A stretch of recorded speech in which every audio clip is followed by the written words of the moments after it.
Jésus priait un jour en un certain lieu. Lorsqu'il eut achevé, un de ses disciples lui dit : « Seigneur, enseigne-nous à prier, comme Jean l'a enseigné à ses disciples. » Il leur dit : « Quand vous priez, dites : Père, que ton nom soit sanctifié, que ton règne vienne. Donne-nous chaque jour notre pain quotidien. Pardonne-nous nos péchés, car nous aussi, nous pardonnons à quiconque nous offense. Et ne nous laisse pas entrer en tentation. Amen. » Je crois qu'il n'existe pas de prière ni de texte qui disent de manière plus simple, ni plus forte, ni plus claire en même temps, ce qu'était la foi de Jésus. Et à travers sa foi, celle qui devrait être la nôtre aujourd'hui. Quand vous priez, dites « Père ». C'est le point de départ. Le porche ou la porte d'entrée, c'est le cœur de la foi. La première chose que Jésus enseigne, et sans doute celle qui est la plus importante pour nous chrétiens, en fait, c'est de donner à Dieu le nom juste en l'appelant Père. Quand on a été habitué à dire depuis qu'on est tout petit, notre Père qui es aux cieux, que ton nom soit sanctifié, etc., on ne se rend pas compte à quel point c'était inhabituel et peut-être même déroutant de la part de Jésus de se positionner ainsi. La tradition juive dans laquelle il avait lui-même été élevé attribuait différents noms à Dieu. Les plus courants étaient évidemment éternel, mais aussi Seigneur, qui était employé très couramment dans les psaumes, à la fois pour désigner Dieu et le roi. Mais jamais Dieu n'est appelé Père. En araméen, comme dans l'hébreu moderne d'aujourd'hui, le mot employé, c'est Abba. Ça résonne presque comme un appel, comme le cri d'un enfant qui réclame l'attention de son père et qui a confiance en lui. « Papa, écoute-moi, regarde-moi ». En réalité, l'enjeu spirituel autour de ce nom de Père est fondamental.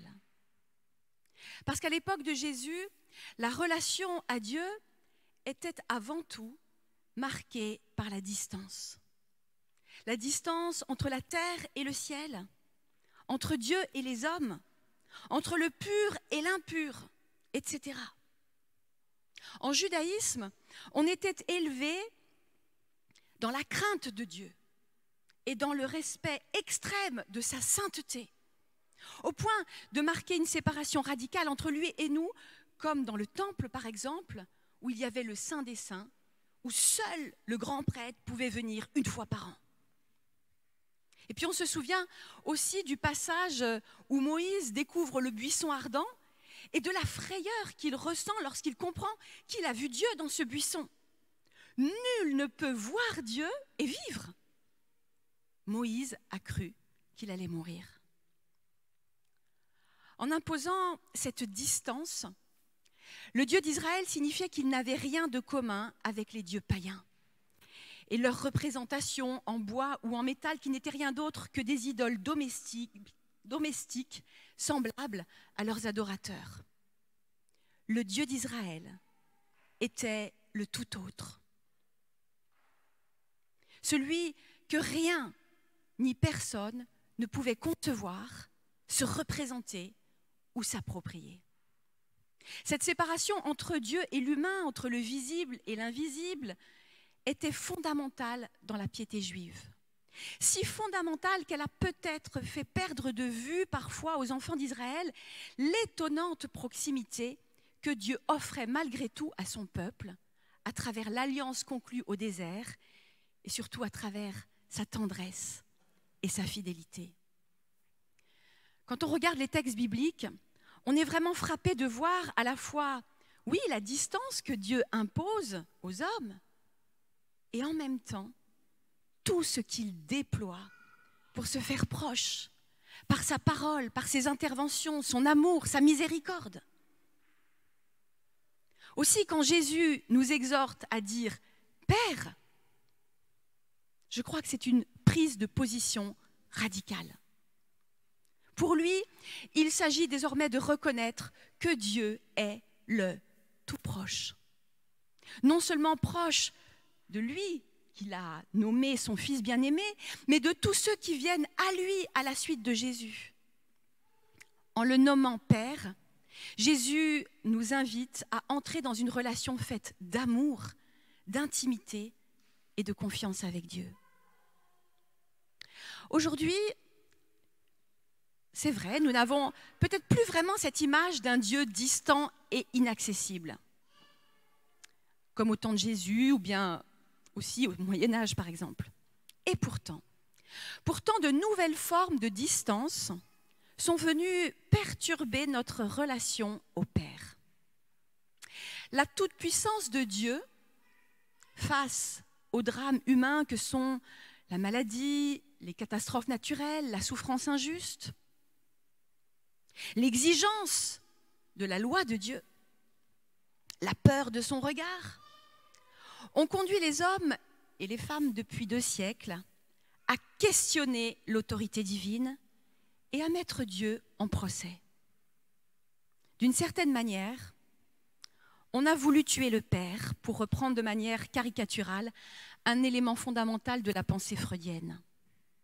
Plus récemment encore, en dénonçant les fondements patriarcaux de nos sociétés occidentales, on a aussi vu certains courants féministes s'attaquer à la figure du Père dans la Bible et dans la religion chrétienne pour dénoncer le caractère abusif de son autorité ou essayant de tracer les contours d'un Dieu maternel, un Dieu mère.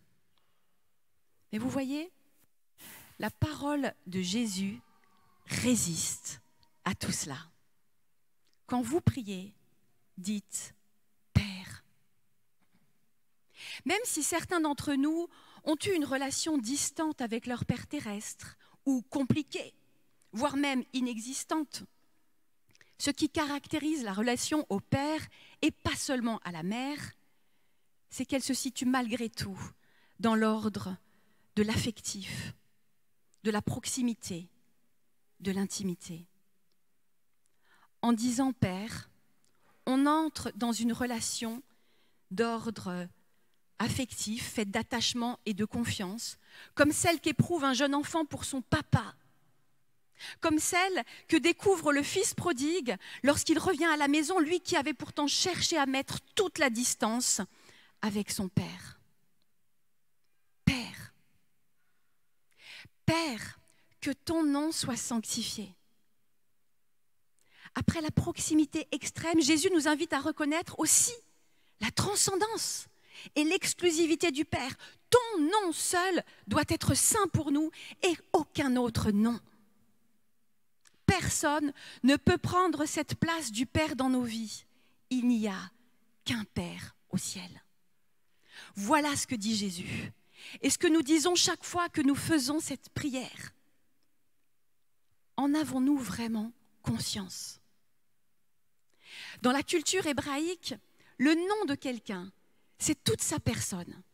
Autrement dit, la seule personne véritablement sainte dans nos vies, celle qui mérite d'être à part et considérée comme au-dessus de tout, c'est Dieu. La seule figure, la seule personne, la seule chose qui mérite notre adoration, notre dépendance et notre soumission, c'est ce Père que Jésus nous révèle à travers sa prière, sa parole, mais aussi la totalité de son ministère. Et pourtant, même si nous répétons cette phrase quotidiennement, le combat fait rage en nous. Nombreux sont les prétendants qui voudraient prendre la place du Père dans nos vies. la figure spirituelle de la Reine du Ciel en fait partie, elle qui prétend exercer la miséricorde et la bienveillance à la place du Père céleste et qui, ce faisant, essaye de l'éclipser à nos yeux. Soyons vigilants, frères et sœurs. Elle n'est jamais bien loin de nous, sous des visages très différents. Mais il y a aussi tous ces êtres qui nous sont chers, très, très chers. Tellement chers qu'on serait prêt à tout donner pour s'assurer de leur présence à nos côtés, de leur amitié, de leur amour, prêt à les mettre à part en les hissant au-dessus de tous les autres, y compris de Dieu. Il y a encore ces figures que nous reconnaissons nous-mêmes comme père ou mère spirituelle, comme mentor ou bien comme maître, alors que Jésus nous exhorte à n'appeler personne père ou maître sur cette terre, parce que nous n'avons qu'un seul Père dans le ciel. Il y a ces principes, ces idéaux, ou même ces systèmes religieux que nous plaçons au-dessus de tout dans notre vie et pour lesquels nous sommes prêts à tout sacrifier, notre temps, notre argent, nos proches, etc. Il y a enfin ces addictions diverses et variées, qui sous prétexte de nous détendre, de nous distraire, de nous faire du bien, ont réussi à occuper le territoire de nos âmes, faisant de nous des esclaves, incapables de nous défaire de leur emprise. Père, que ton nom soit sanctifié. Ça veut dire, viens prendre ta place, celle qui te revient à toi seul, celle qui fait de nous des enfants en sécurité et pas des esclaves condamnés à mort. Oui. Que ton nom soit sanctifié et que ton règne vienne. Parce que nous ne voulons pas que tu sois seulement un Père dans les cieux. Nous voulons que ton règne s'étende ici et maintenant dans nos vies. Nous voulons que ton règne se manifeste concrètement dans nos existences. Nous savons qu'il faut prier. Et prier sans cesse pour ça, pour que ce règne vienne, pour que le règne du Père s'installe dans nos vies et nous permette de vivre pleinement et exclusivement comme ses enfants à lui et pas les enfants d'un autre. Alors, même dans la demande du pain quotidien, la prière de Jésus nous invite à cultiver la proximité et la relation en Père, tout en introduisant à ce moment-là, la dimension du nous. Donne-nous notre pain quotidien. Cette prière qui, au départ, semblait si intime d'un enfant à son père, elle devient là une prière collective. Et elle nous rappelle que le Père a une multitude d'enfants qui s'adressent à lui et forment une fraternité unie dans la prière. Parfois, j'entends des gens me dire « Ah, mais pasteur, je ne veux pas déranger Dieu avec mes petits tracas, il a des sujets bien plus graves à traiter. » Ça, c'est de la mauvaise théologie. Et surtout, c'est dangereux. Parce que si l'on ne peut pas se tourner vers Dieu pour nos petits tracas, on va prendre l'habitude de les gérer nous-mêmes ou de faire appel à quelqu'un d'autre. Et le jour où l'on aura un sujet grave à traiter, on ne saura plus comment le demander à Dieu. On se tournera vers un autre ou vers une autre. Demander à Dieu chaque jour notre pain quotidien, c'est reconnaître que nous dépendons de lui dans nos moindres besoins et qu'il se soucie lui aussi de nous dans nos moindres besoins matériels, affectifs, spirituels.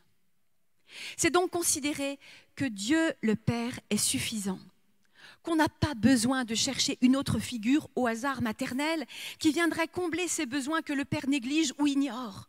On peut tout demander au Père céleste.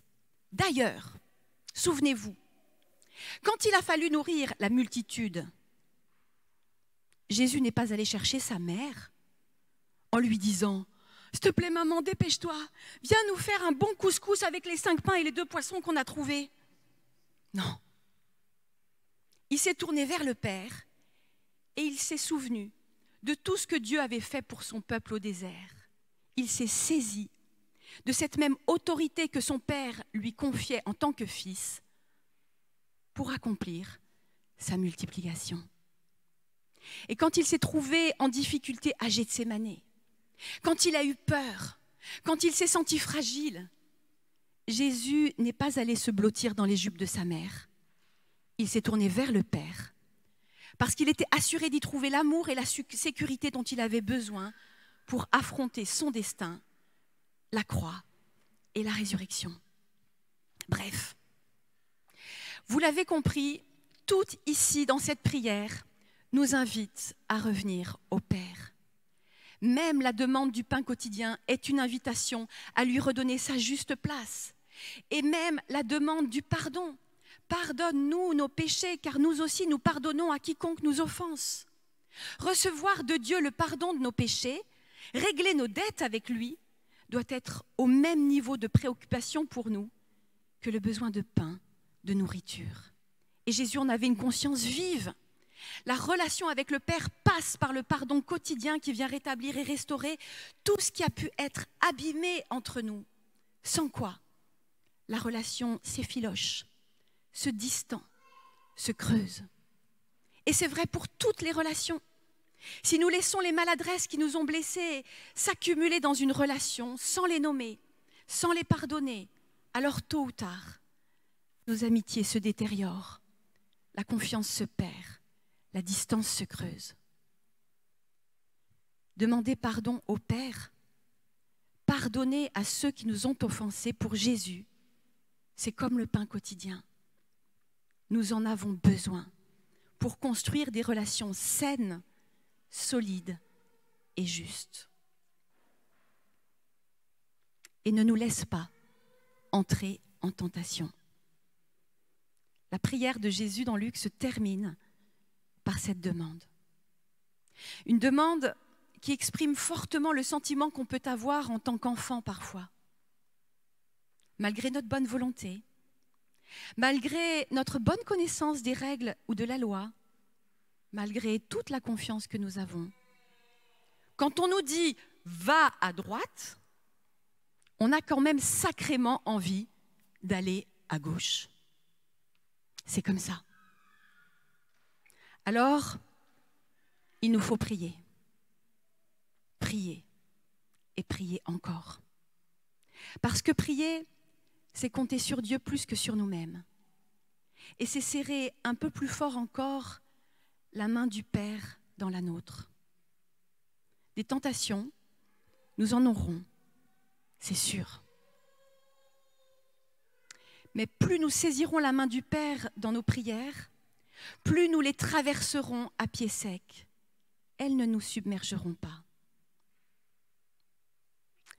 Frères et sœurs, en ce jour un peu spécial du 15 août, Jésus nous rappelle à travers une prière toute simple et pourtant essentielle, que notre foi chrétienne s'enracine dans la confiance en un Dieu qui nous aime comme un Père et qui a choisi de faire de nous ses enfants. Cette confiance a été la sienne jusqu'au bout. Elle a été victorieuse de la mort. Aujourd'hui, par Christ, nous savons que rien ni personne ne pourra jamais nous séparer de l'amour du Père. Rien ni personne, ni sur la terre, ni dans le ciel. Amen.